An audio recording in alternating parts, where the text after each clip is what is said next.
Estados Unidos se congratula del tope al precio del petróleo ruso. Restringirá la principal fuente de ingresos rusos.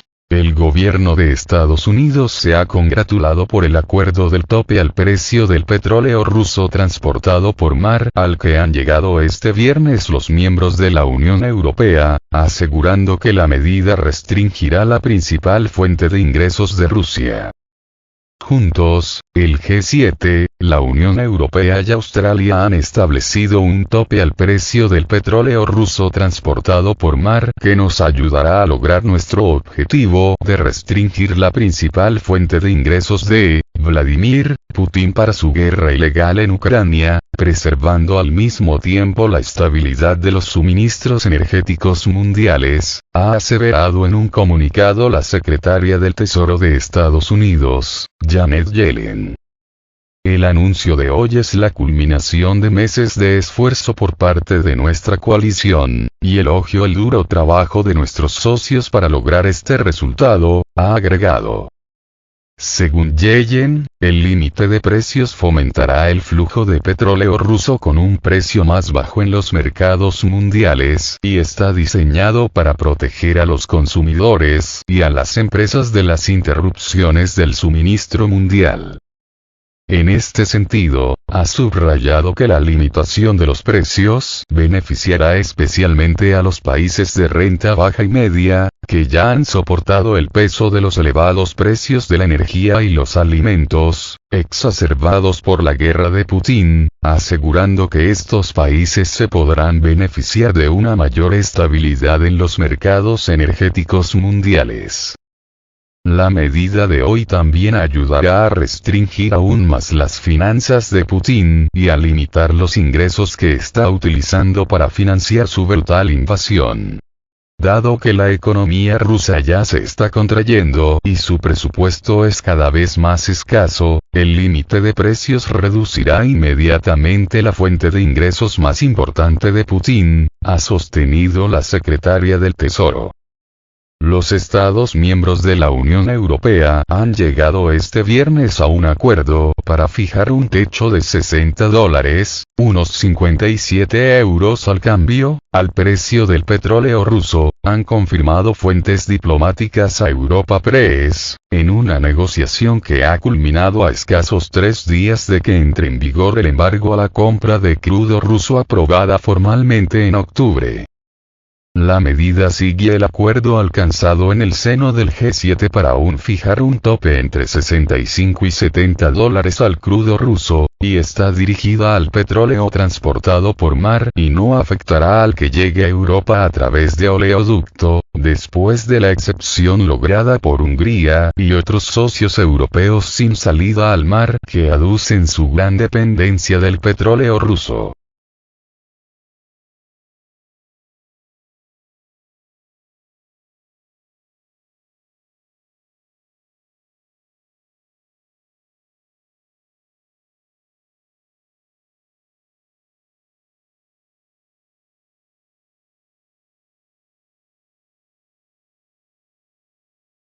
Rusia y Occidente ya no podrán restablecer sus relaciones. Lavrov. Moscú.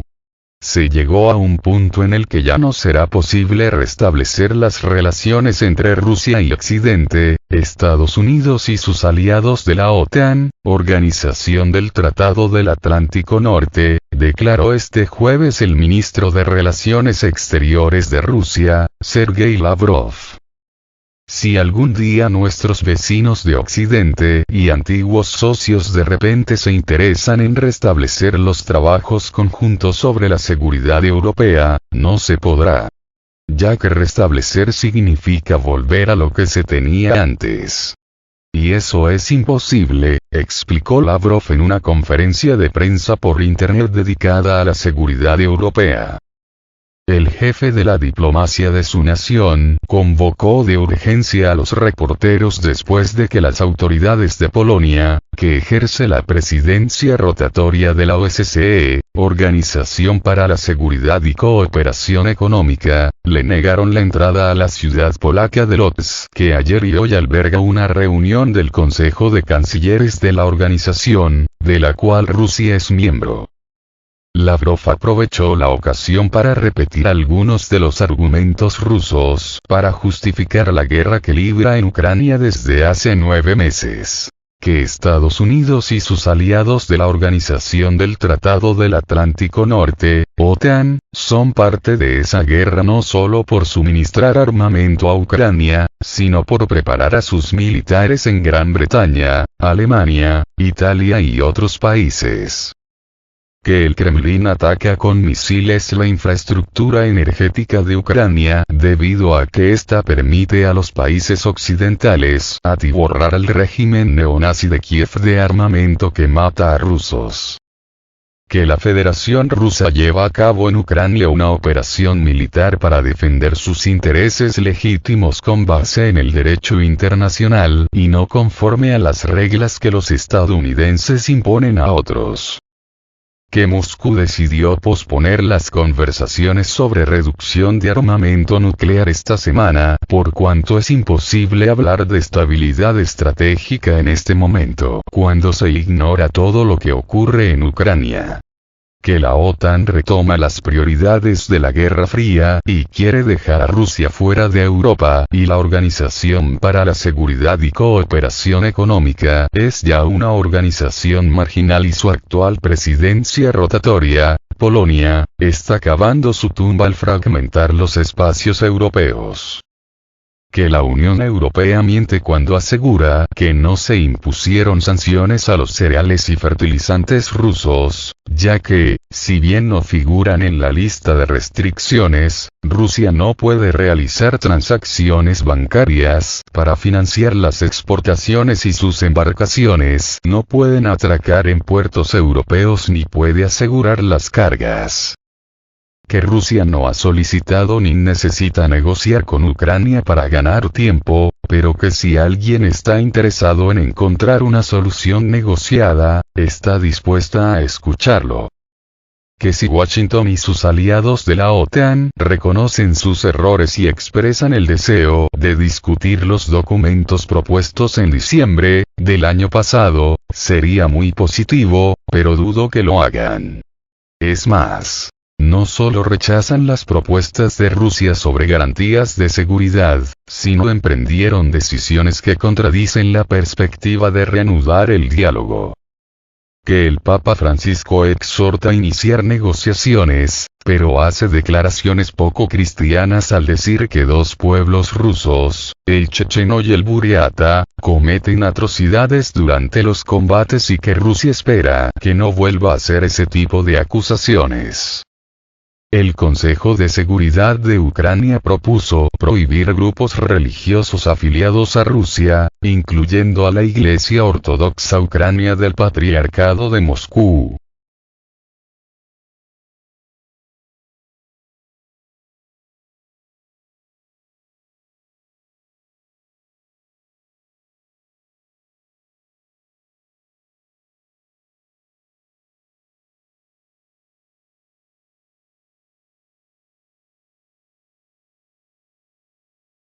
China. Estados Unidos crea caos en todo el mundo con diplomacia coercitiva. El portavoz del Ministerio de Asuntos Exteriores de China acusó a Estados Unidos de perturbar el mundo entero mediante el uso de la diplomacia coercitiva.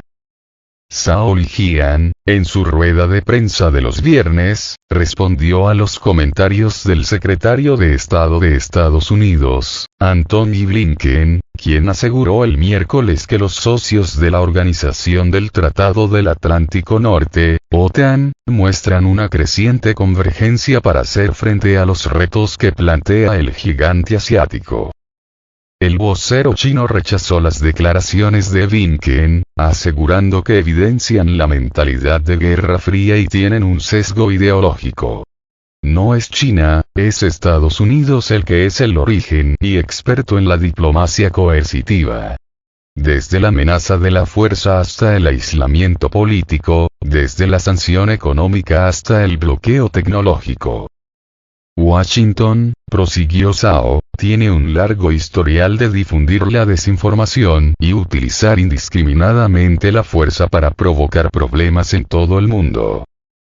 En esta tesitura, mencionó el caso de los llamados cascos blancos que, financiados por Washington, escenificaron un falso ataque para exacerbar la guerra en Siria y recordó que Estados Unidos ocupa el primer lugar en el mundo en cuanto a gasto en armas y, de los casi 250 años de su historia, solo 16 no ha estado en guerras.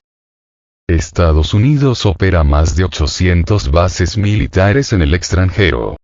Sus operaciones militares en países como Irak, Afganistán y Libia han provocado innumerables tragedias humanitarias.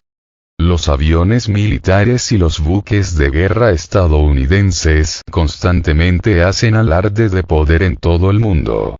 Está muy claro quién ha estado socavando la seguridad y la estabilidad internacionales y regionales, indicó el portavoz. Zhao señaló que China nunca se ha involucrado en casos de coerción ni la desinformación, y destacó el compromiso de Pekín con una política exterior independiente y de paz. El diplomático chino sostuvo que Washington debe dejar de difamar y atacar a Pekín y, por el contrario, trabajar con China en la misma dirección y establecer el camino correcto para que dos grandes países mantengan buenas relaciones.